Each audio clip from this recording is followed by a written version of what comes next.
Halo Pak, apa kabar Pak? Hai, baik-baik aja. Mbak Rini gimana kabar? Baik Pak, kita di sini sedang mempersiapkan em, tayangan mingguan ya Pak ya, 15 minutes slow literacy. Kita berharap sedang Iya. menunggu teman-teman datang. Ada Tami, ada Jeffrey, Arthur, Simatupang, selamat datang. Pak Arthur Simatupang, selamat datang Pak Arthur. Ya,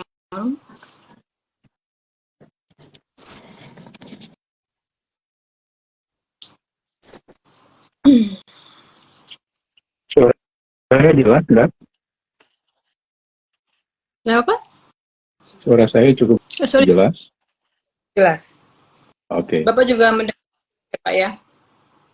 oke, Mudah-mudahan koneksi tidak bermasalah.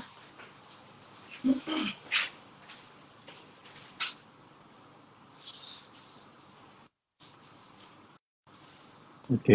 Kita akan Shall we? jam 5 persis ya.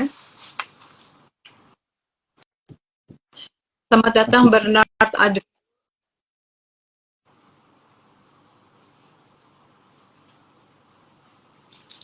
Charles, Pak Charles, Thomas Charles nih. Selamat datang.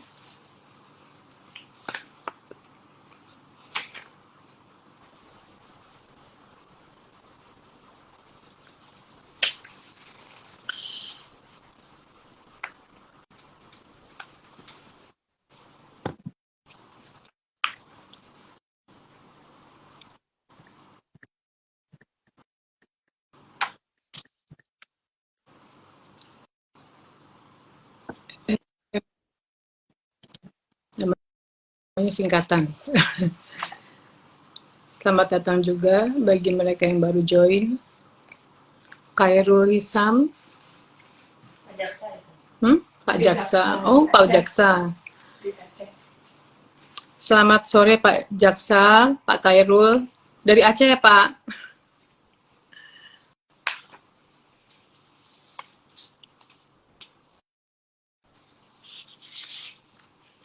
Hari ini kita akan membahas topiknya mengenai fiduciary duties dari Dewan Komisaris.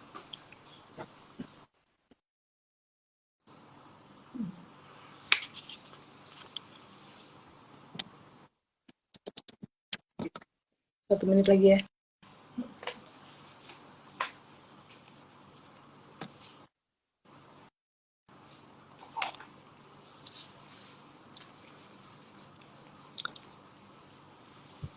Selamat datang Pak Riki, kemudian Pak Eri,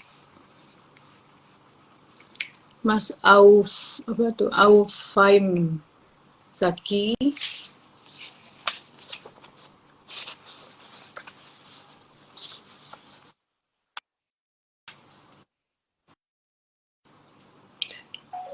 jam 5 ya? Dah. Pak Ruru, seperti sudah dijadwalkan, sekarang sudah jam 5 persis, kita akan mulai. Selamat sore Oke. semua. Kita jumpa kembali di program 15 Minutes Law Literacy, membuat sahabat melek hukum dalam 15 menit saja. Tayangan ini merupakan tayangan mingguan yang diadakan secara berkala ya, mingguan oleh Emi Yuhasari Ruru Center for Legal Studies, atau kami sering menyebutnya EYR Center for Legal Studies. Program ini ditujukan dan diminati oleh berbagai pihak ya. Jadi peserta-peserta di sini tidak hanya berlatar belakang hukum secara akademis maupun profesional, jadi beragam. Dan ini merupakan suatu hal yang menarik. Perkenalkan saya Karin yang akan membantu diskusi ini, dan tema kali ini adalah mengenai fiduciary duties Dewan Komisaris dalam perseroan. Kali ini saya hadir bersama narasumber, yaitu Bapak Baselius Ruru. Beliau adalah Chairman of Advisors dari EYR Center for Legal Studies ini, dan beliau menyelesaikan studinya di bidang hukum di Universitas Indonesia dan juga dari Harvard Law School. Kemudian beliau juga komisaris di beberapa perusahaan.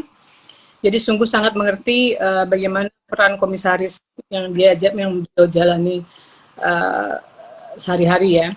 Dan sebelumnya beliau juga menduduki beberapa jabatan di Departemen Keuangan dan juga dosen di bidang hukum internasional di Universitas Indonesia.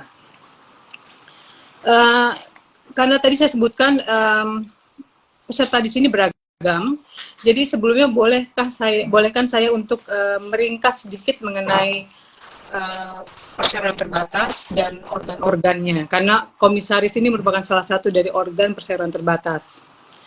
Perseroan terbatas itu memiliki 3 organ, yaitu rapat umum pemegang saham yang terdiri dari para pemegang saham tentunya, dan juga direksi yang merupakan organ yang melakukan pengurusan dan manajemen perseroan, dan yang ketiga adalah Dewan Komisaris yang merupakan organ pengawas dan penasehat dari direksi dalam menyelenggarakan manajemen dan pengurusan perusahaan. Jadi 3 organ penting dalam perseroan terbatas itu akan sangat relevan dalam pembahasan kita berikutnya, di mana Dewan Komisaris itu merupakan salah satu dari organ tersebut. Tugas dan wewenang organ-organ yang saya sebutkan tadi, utamanya direksi dan komisaris, ditentukan dalam anggaran dasar perseroan, demikian juga dengan pembatasan-pembatasan wewenang dan tanggung jawabnya juga diatur dalam anggaran dasar perseroan terbatas. Direksi dan komisaris itu diangkat oleh rapat umum pemegang saham. Jadi mereka mempertanggungjawabkan tugas dan wewenang yang dijalankan kepada RUPS, Rapat Umum Pemegang Saham.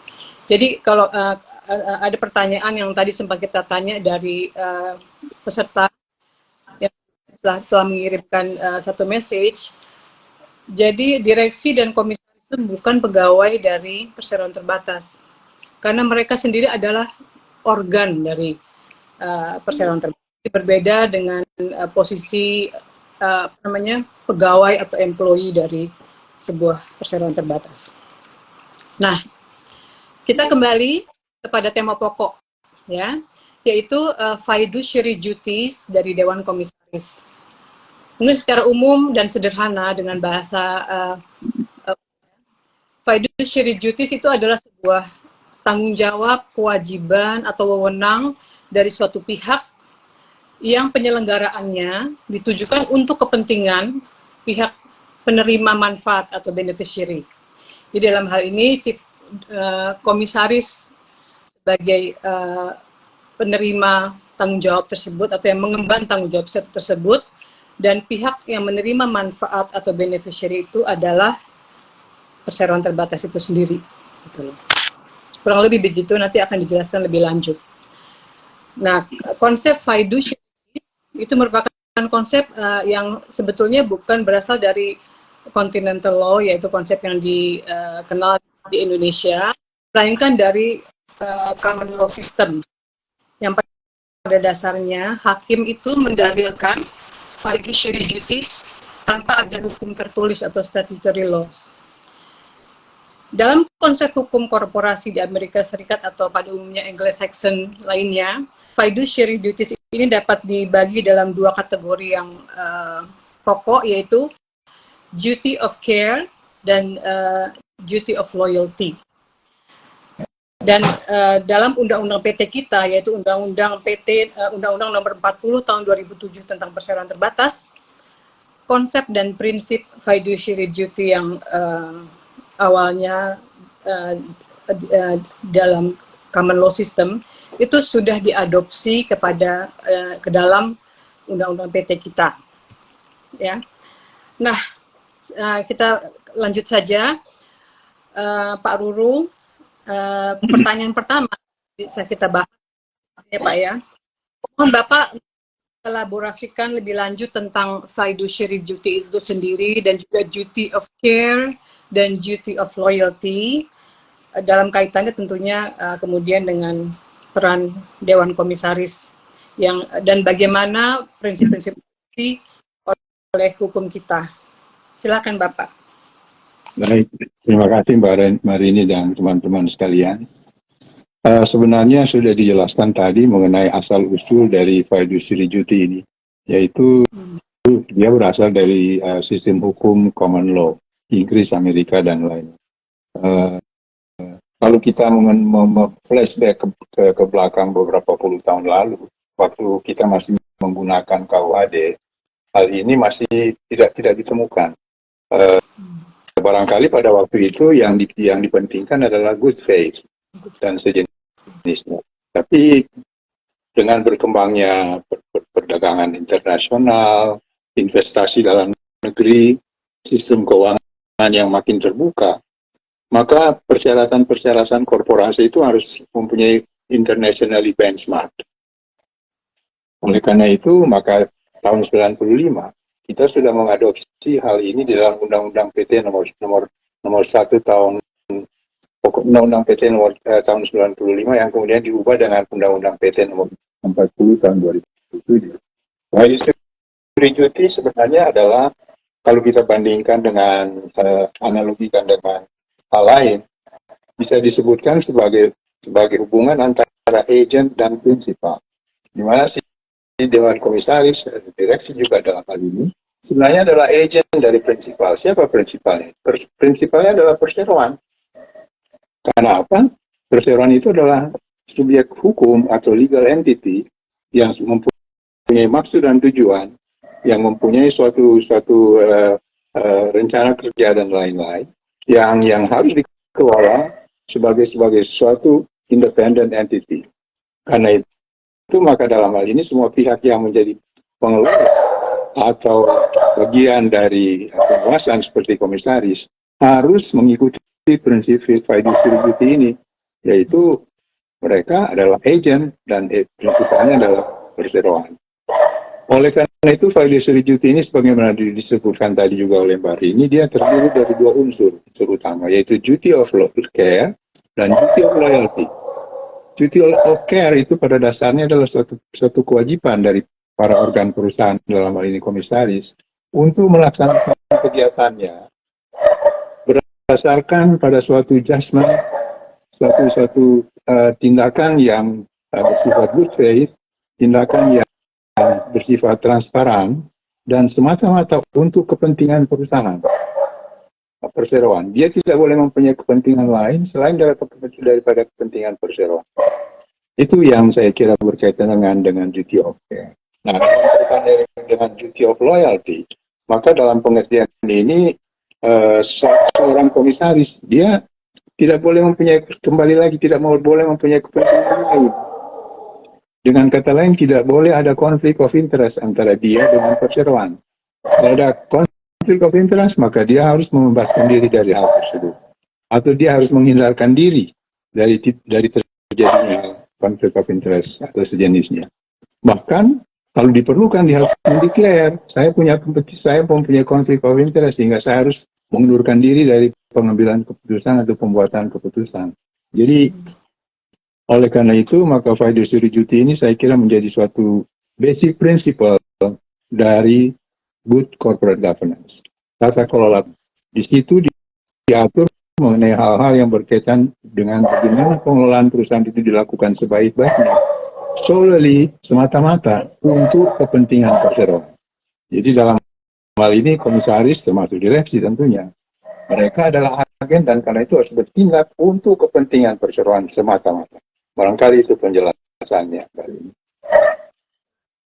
Oke, tadi Bapak barusan sebutkan mengenai hubungan agent dan prinsipal ini yang dalam hukum kita juga dikenal ya hubungan antara agent dan prinsipal. Jadi walaupun tidak persis sama, tapi jadi orang lebih gampang mencernanya gitu untuk bisa mengerti mengenai konsep fiduciary duty ini.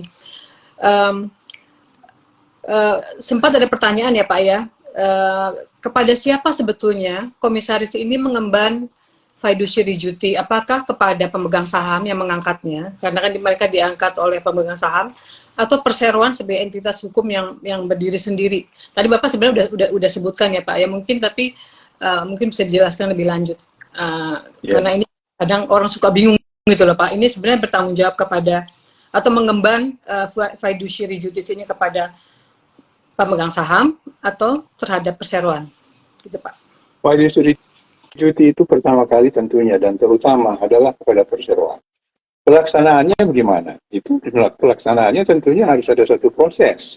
Prosesnya nanti kalau sudah final itu dipertanggungjawabkan pada pemegang saham melalui rapat umum pemegang saham. Karena organ tertinggi dari suatu perseroan adalah bukan tertinggi dalam pengertian dia boleh melakukan apa saja, tetapi final decision making dari suatu organ, dari suatu perseroan adalah rapat umum pemegang saham. Jadi komisaris itu dalam tindakannya, dia akhirnya harus mempertanggungjawabkan apa yang dia lakukan itu pada rapat umum pemegang saham. Tetapi bukan berarti lalu dia adalah di bawah atau semata-mata boleh tunduk pada apa yang disampaikan oleh pemegang saham.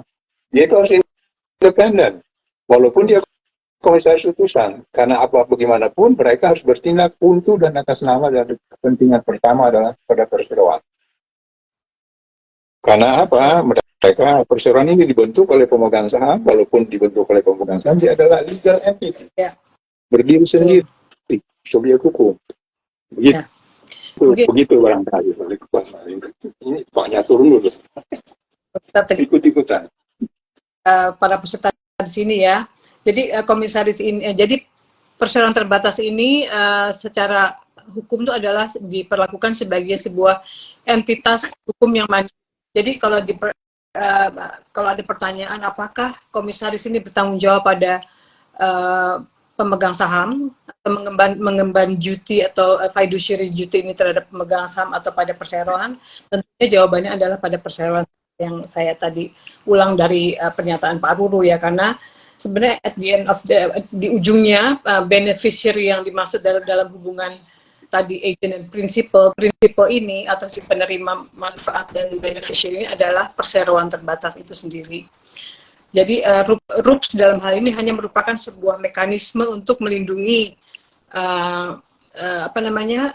perseroan terbatas itu sendiri dalam menjaga kepentingannya Pak ya.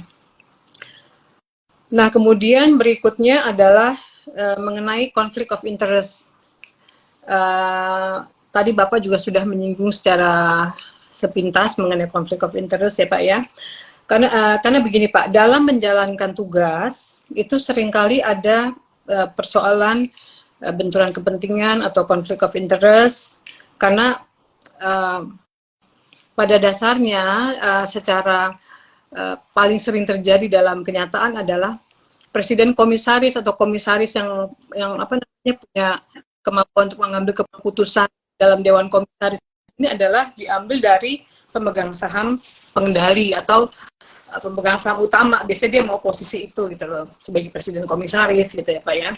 Nah ini kan kemungkinan apakah akan ada benturan kepentingan antara orang ini yang menduduki jabatan presiden komisaris, di mana dia juga adalah pemegang saham utama dalam perusahaan tersebut gitu loh. Nah Bapak bisa menjelaskan lebih lanjut. Ya, memang boleh-boleh saja seorang pemegang saham menjadi komisaris utama dari suatu perseroan. Tidak ada larangan, tidak ada hambatan. Tetapi kalau yang bersangkutan ini duduk sebagai komisaris, fungsinya adalah sebagai komisaris.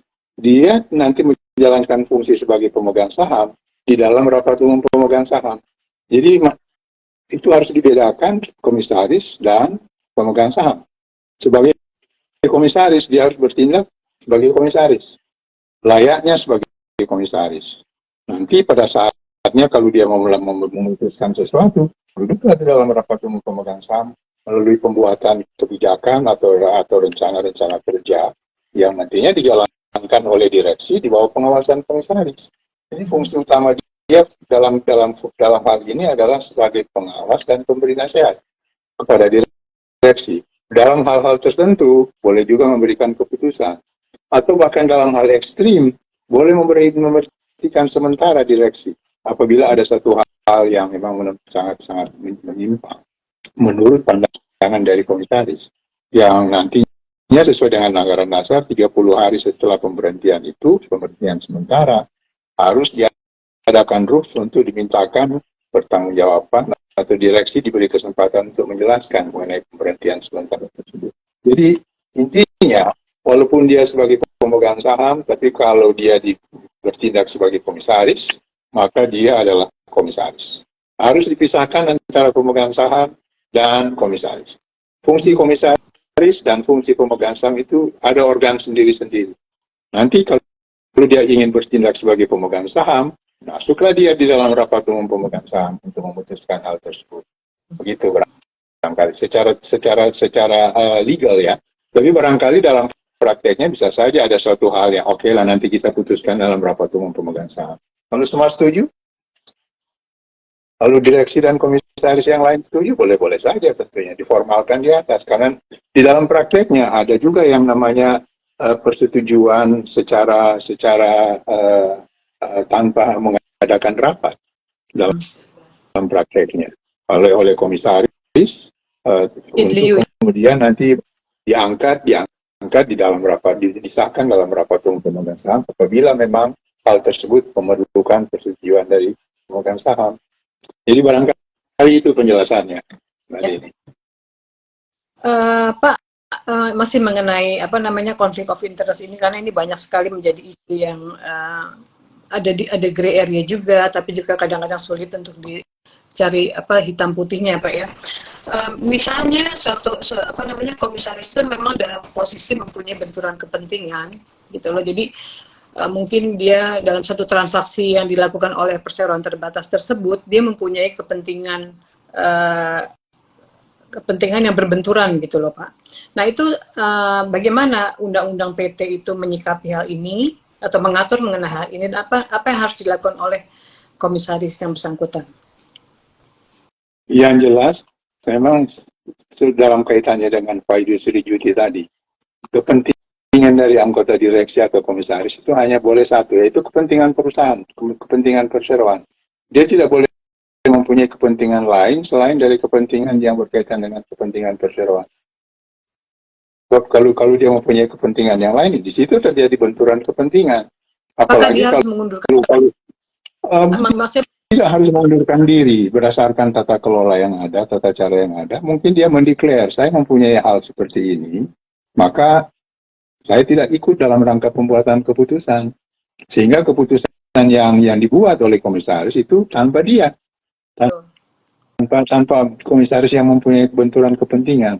Sehingga keputusan itu menjadi valid, walaupun nanti keputusan itu berkaitan dengan dia.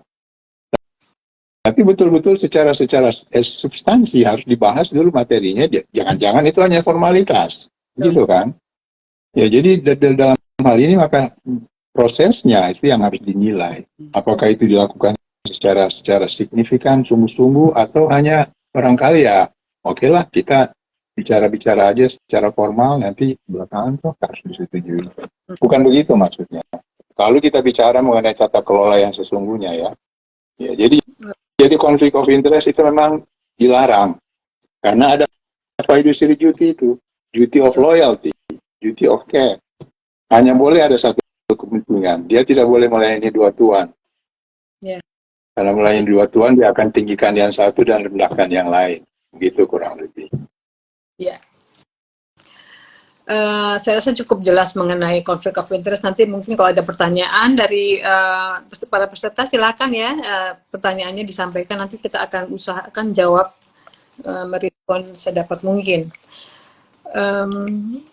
Kemudian yang berikutnya adalah mengenai ini loh Pak, piercing corporate veil atau piercing corporate veil. Mungkin kalau mereka yang belum mendengar istilah ini, itu adalah ibaratnya ini kata-katanya sih sebetulnya kedengarannya kayak poetik gitu ya, puitis, menembus tabir perseroan gitu ya. Yaitu kondisi di mana tanggung jawab terbatas dari organ perseroan, dalam hal ini pemegang saham, direksi atau komisaris, dikesampingkan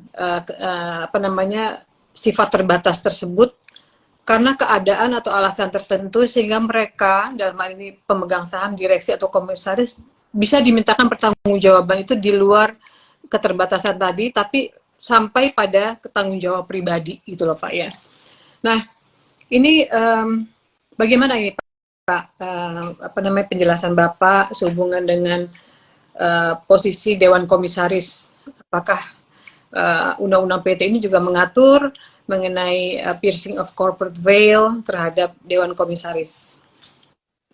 Memang kalau prinsip utama dari piercing the corporate veil itu berlaku untuk pemegang saham.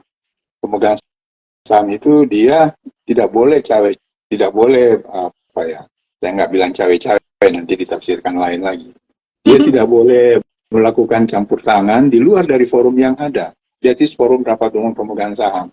Jadi seperti tadi di rapat komisaris, dan padahal dia itu pemegang saham dan dia memerintahkan harus dilakukan tanpa di luar forum, itu satu.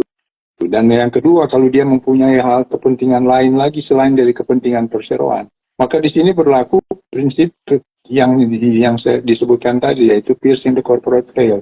Jadi bisa saja nanti ada gugatan dari para pihak yang dirugikan untuk meminta supaya dia bertanggung jawab sampai pada harta pribadinya si pemegang saham ini, karena dia telah melakukan sesuatu yang melebihi dari sifat dari pemegang saham dari suatu yang namanya limited liability company, perseroan terbatas, di mana tanggung jawab pemegang saham itu terbatas sampai saham yang dia setorkan ke dalam perusahaan.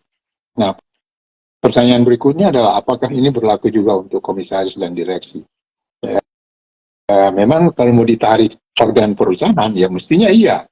Tapi dalam hal apa? Nah, kembali lagi, kalau direksi dan atau komisaris secara sengaja tidak melakukan fungsinya, tugasnya dalam kaitannya dengan menjaga kepentingan utama dari perseroan, dan kemudian melakukan hal-hal yang malah menimbulkan kerugian bagi perseroan, itu mereka bisa dimintakan pertanggungjawaban oleh pihak yang dirugikan dalam kaitannya dengan konsep piercing the corporate veil tadi. Jadi menjadi komisaris dan direksi perseroan itu mestinya be careful, karena ada konsekuensi yang bisa terjadi apabila hal itu dilanggar. Di negara lain, di negara-negara yang sudah maju, bahkan direksi dan komisaris yang melakukan pelanggaran dan merugikan perusahaan, mereka bisa diminta pertanggungjawaban dan dibangkrutkan kalau diperlukan. Ya. Ya, kita barangkali itu baru belum sampai ke sana ya, tapi it could be also a possibility kalau sampai ada yang dilakukan. Mungkin bisa kutipkan satu ya Pak, yang mungkin berguna juga untuk didengar para peserta yang lain. Dalam pasal 115 Undang-Undang PT itu dikatakan bahwa dalam hal terjadi kepailitan karena kesalahan dan kelalaian Dewan Komisaris dalam melakukan pengawasan dan pengurusan, dan kekayaan perseroan tidak cukup untuk membayar seluruh kewajiban perseroan akibat kepailitan tersebut, setiap anggota Dewan Komisaris akan secara tanggung renteng bertanggung jawab dengan anggota direksi atas kewajiban-kewajiban perseroan yang belum dilunasi. Jadi saya rasa konsep piercing corporate veil itu sudah diadopsi juga ya Pak ya, menembus batas keterbatasan. Piercing corporate veil itu berlaku bagi mereka yang merugikan perusahaan. Yeah. Jadi betul seperti Bapak katakan, ini harus hati-hati ya Pak ya. Yeah. Makanya itu sebenarnya karena itu berpeganglah pada prinsip tata kelola, good corporate governance.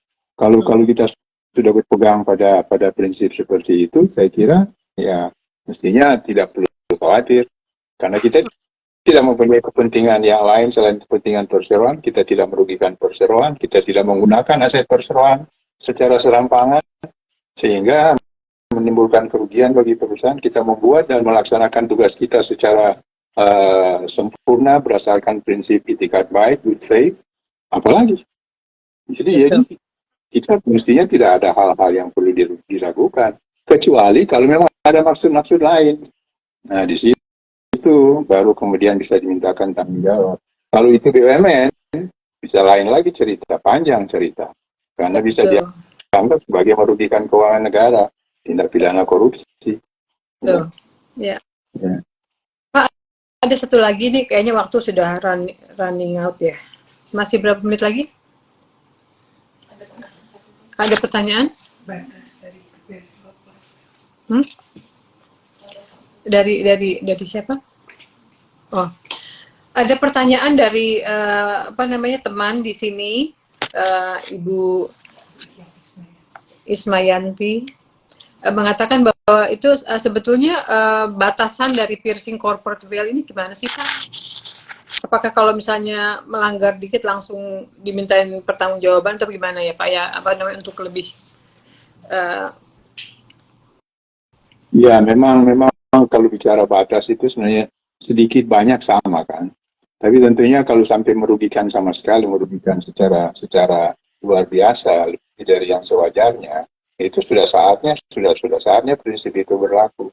Tapi kalau itu dilakukan secara tidak sengaja barangkali, lalu oke, ada unsur lain tapi baru kecil, mungkin ada suatu alasan pemaaf ya.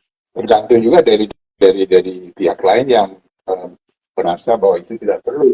Tapi oleh karena itu jangan terjadi sebab kecil besar itu cuma soal degree.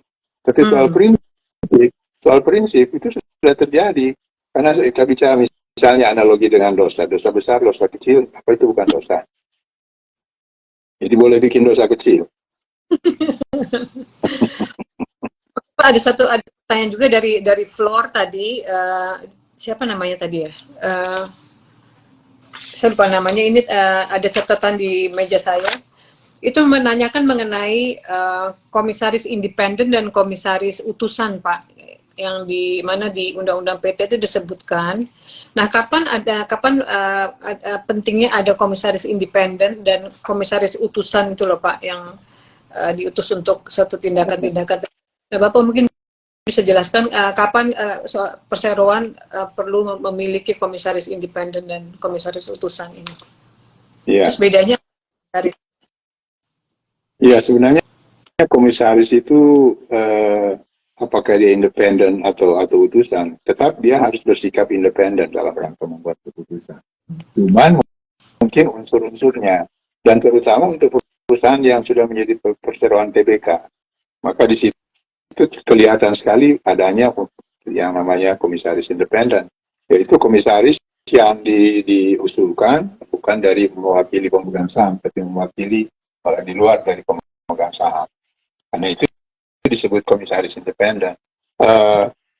Bedanya dengan komisaris utusan sebenarnya hanya dari sumber, tetapi fungsinya sama, menjalankan fungsi sebagai komisaris. Yang pertama kali adalah melakukan pengawasan dan advisory, memberikan nasihat. Yang tadi saya sebutkan, memberikan persetujuan juga untuk hal-hal tertentu, atau memberhentikan sementara kalau diperlukan direksi berdasarkan perbuatannya atau fakta yang ada. Nah, di luar, sebenarnya kembali lagi kepada komisaris independen atau tidak, mereka itu adalah majelis. Jadi tidak relevan untuk sebenarnya dikatakan independen atau keputusan, karena mereka membuat keputusan itu berdasarkan keputusan board, bukan individu.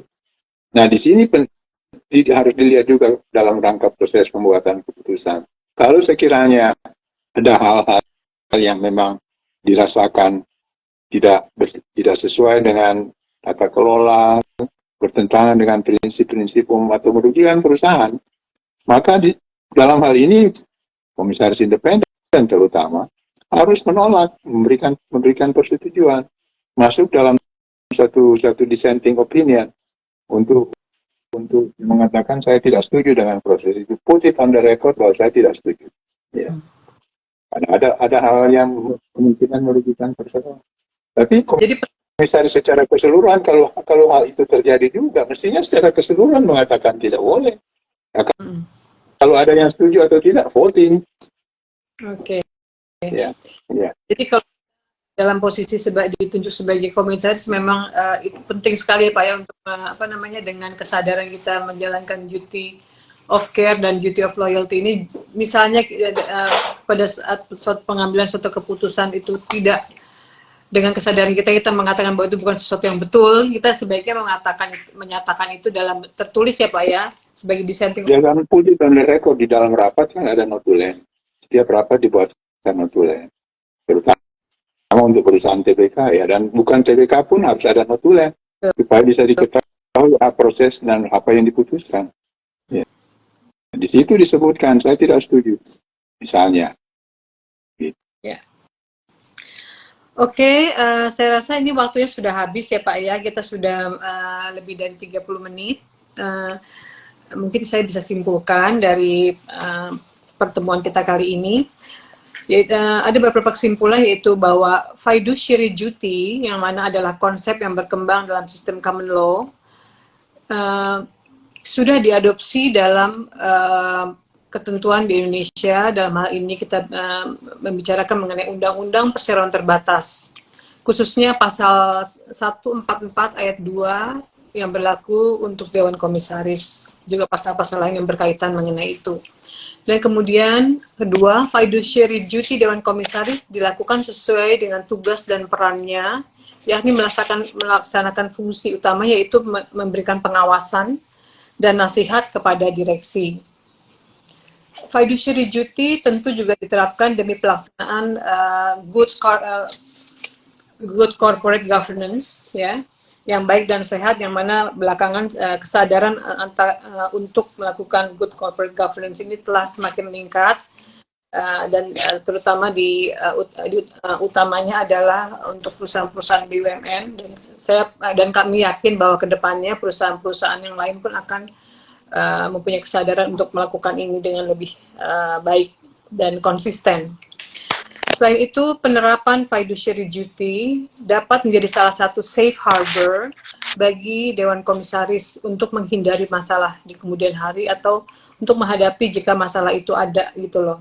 Jadi prinsip-prinsip fiduciary duty ini merupakan pegangan yang sangat penting untuk Dewan Komisaris. Begitu Bapak, terima kasih Pak Ruru atas penjelasannya. Terima kasih. Ada beberapa pengumuman sedikit.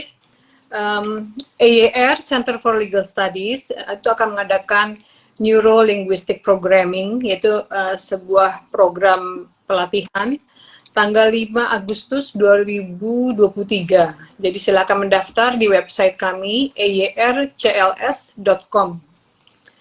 Kemudian saya rasa itu aja, tidak ada yang lain. Terima kasih teman-teman semua, rekan-rekan atas partisipasinya. Semoga diskusi ini memberikan manfaat dan menambah ilmu pengetahuan kita dan semakin melek hukum. Selamat sore semua. Selamat sore. Terima kasih. Salam sehat selalu semua.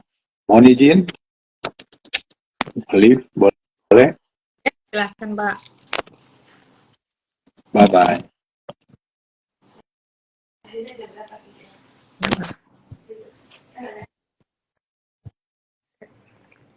Gila. 9. 9 nggak mau? Kamu nggak ada 16 tadi? Tapi keluar.